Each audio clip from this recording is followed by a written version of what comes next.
Let's go ahead and do the holding breath inside of volume here. Alright, so in the volume settings we do the override player breath, just so that we can control them from here. And this is that, every volume could potentially be different, so whether the player could hold his breath in one versus the other, by overriding it you can set it very specific. The hold breath option here, we're going to take our hold breath time. Currently, and this is probably going to change out in the near future, but hold breath time is going to be a tick, an increment, so it's just going to say every 3 seconds it's going to go by 1, every 3 seconds go by 2, and once 2 is hit, then it's going to be every 3 seconds they get hurt. So hopefully that kind of makes sense. For now, it's a little bit confusing, so we'll make it a little more clear on future versions so that the hold breath is plays out a little bit differently.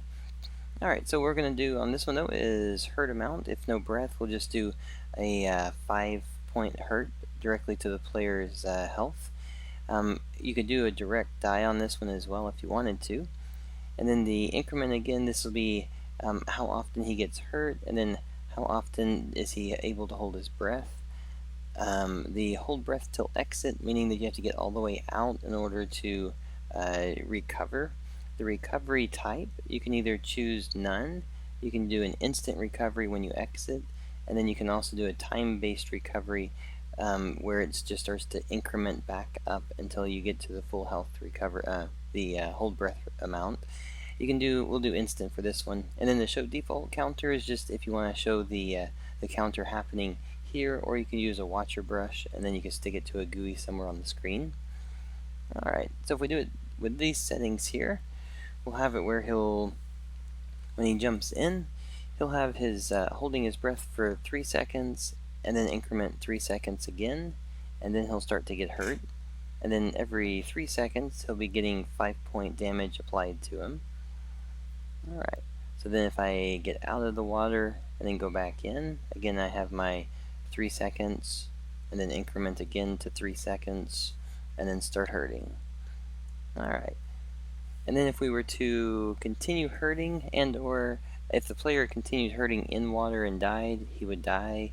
If you wanted it to be like really quick, where it's just the first time he gets hurt, the player winds up dying, maybe he jumps into lava or something, you could use the instant die after no breath.